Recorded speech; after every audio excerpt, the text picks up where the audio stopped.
This is a Pinright Shakedown.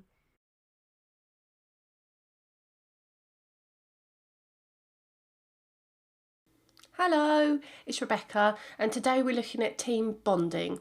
Team bonding is a team events company and they are based in Sydney, Australia. So when we started looking at the account, they started off with 56 followers. And then, ta-da! With a bit of Pinright magic, we've managed to get that up to 718 followers, which we actually managed within 24 hours, which is fantastic. And I know Kate, the owner, was really pleased with those figures. So let's have a look at the page now, starting from the top, just starting off with the logo here.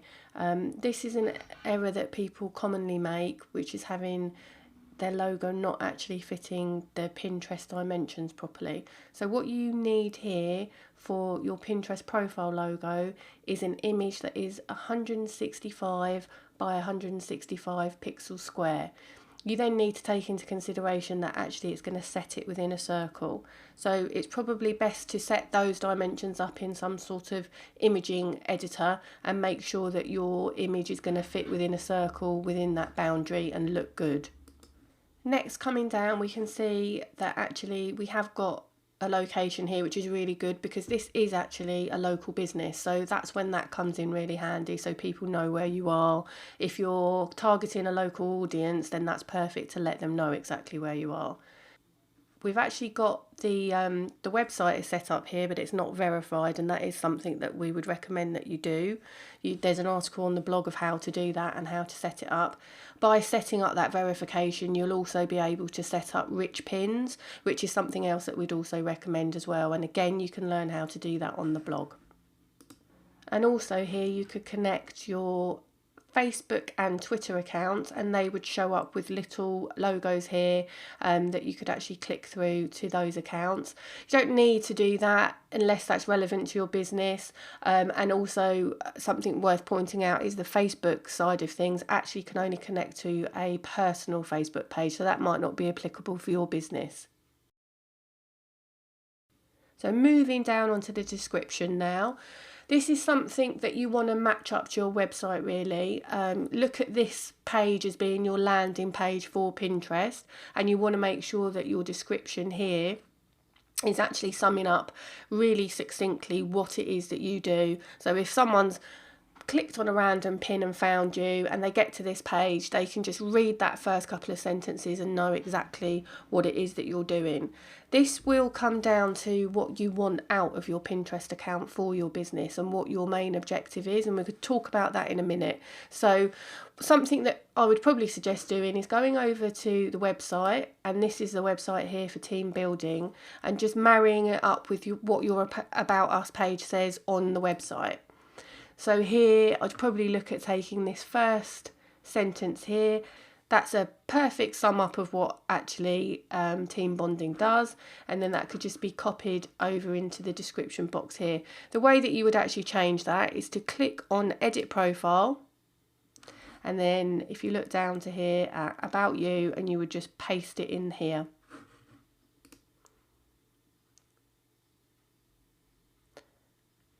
What that's actually flagged up is you have got away with previously having a description that's longer than the 160 characters that's now allowed. So we'll probably just have to delete a little bit out. And there we go. And save. So Pinterest have actually recently changed that so that it's even shorter. So you really do have to be succinct in that area there. And then moving back over to the website again, what you want to actually do is make sure that your website is primed for Pinterest as well as it can be. So you want to give people the opportunity, if they're on your website, that they can actually pin your images and pin your articles. So you can see here the pin it button is actually coming up on this logo here, but it's not actually coming up on any other images. It's coming up here, but it's not coming up on these.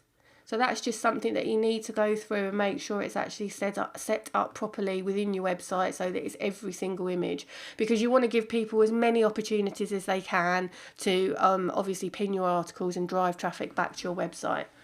The other thing that I noticed is missing off of your website is a follow me button.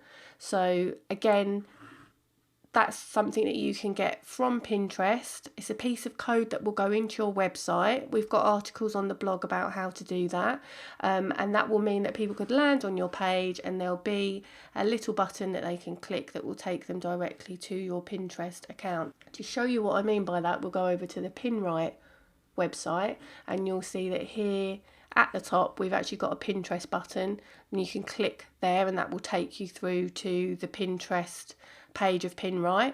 We've got a bar down here that also allows you to share images on any of these platforms. That's really important to have set up as well. And then actually as you move down and you hover over the pictures, then there's a choice to either pin it, put it on Facebook or put it on Twitter. The other thing that is really worth setting up is to actually have one of the widgets from Pinterest so that you can display one of your boards on your sidebar on your website. You can also put boards, the widget of a board, in blog articles if it's relevant, and that's a really good way to drive people from your website over to Pinterest to look at more of your pins. So moving back now over to the Pinterest page, we have actually done some analytics on team bonding, and there are certain boards that are more popular than other boards.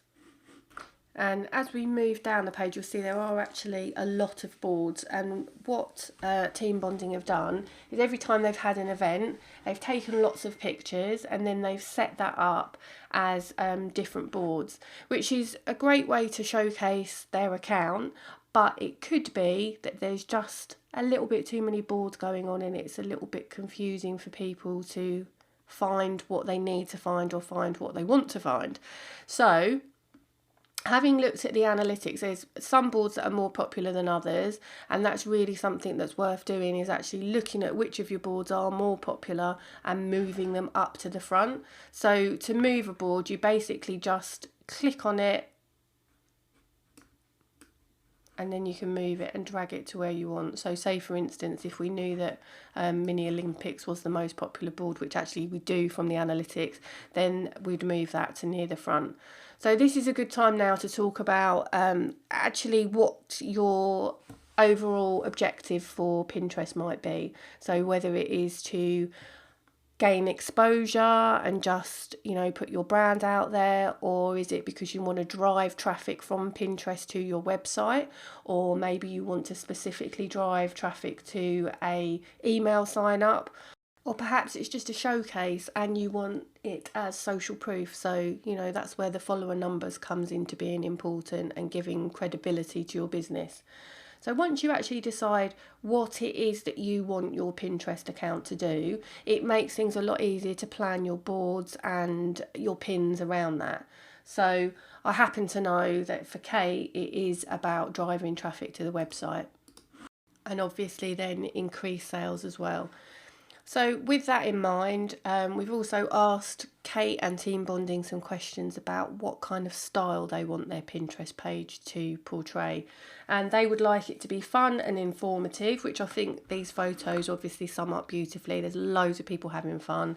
And the other thing that you can do to further sort of embed that is look at the most popular boards that are within Pinterest are around style and fashion, fitness and health, DIY and crafting, food and recipes, and interiors, and also photography. Now those are the most popular boards across Pinterest as a whole. They will be popular no matter what the business is, what the subject is. Those boards are always going to be boards that people are going to be interested in. So it's always worth including 3 of those within your boards so that you're actually giving people something interesting and it not just being about your products and your website the whole time. So what Kate chose from within those was food and recipes, fitness and health, and photography, and they are a perfect fit for the fun and informative style that she's going for. And out of those 3, the one that she chose as being the principal one to actually really focus on is fitness health, which again perfectly fits in with the style of their Pinterest page and their website. Looking a little bit further into the boards and the pins, what is really obvious when you come onto the page is it is all about the fun that are people having, the different events that people are at, and the great photos that they've got. But really, it's not showcasing the products or the website itself. So the main suggestion that I would make is to have a board right here at the front that is actually team bonding articles, team bonding information, and actually have that as the first thing that people see, and then moving into the boards that you've obviously decided around photography, recipes, fitness and health following that. Then when we go within the pins themselves, so if we click here into Mini Olympics, you can see on every single one of these pins it says pinned from, uploaded by user. So usually this is where it would show your website. So it would be, usually you would find pinned from teambonding.com.au. But what's happened here is a member of Kate's team has worked really hard in going through and uploading all of these pictures, but they've possibly been uploaded from a mobile device or just a cache of photos, and they've not actually come from the website itself. They look fantastic and it is a great way to actually showcase these events, but when you click on the pin itself, there we go, and then click again, this is usually where it will take you to a website, but it doesn't go anywhere. It just shows you the picture. So all of these pins on this board here, all of them, when you click them, they are not actually going to go anywhere. And within the description themselves, there's not even a website address to take people to. So that is the main thing that I would suggest for team bonding, is to actually go back into each pin, as laborious as it is, and actually put a website address within it so that the pin is taking people somewhere. So the way that you would do that is to click into Mini Olympics here, or any board, look at the pin, hover over it, and it will come up with a little pencil, and that means that you can edit. So you'd click on that, and then here where it says website, you would put in the actual website. So let's put it in now. You can get more specific and take it to a specific page. So if you wanted everything to go to a particular sales page or a particular product, you could put that URL in there.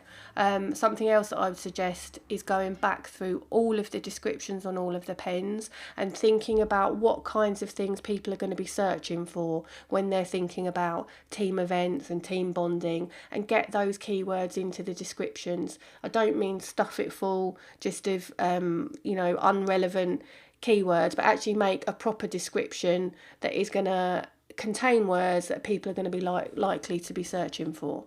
So we click save there. Oh, it needs HTTP. Doesn't just like www. And then click save. And there we go. So if we go back to that pin now and click on it, and then click the pin itself. So someone's seen this picture and thought, that looks excellent. I would love to be on I think it's a horse like that, and I want to find out more about this. They would click on the picture and there you go, it's taking them straight through to team bonding. So that would be a huge amount of work, but so worth doing. So that would be a case of going into all of those pins and actually setting them up so that they're going to drive traffic to the website.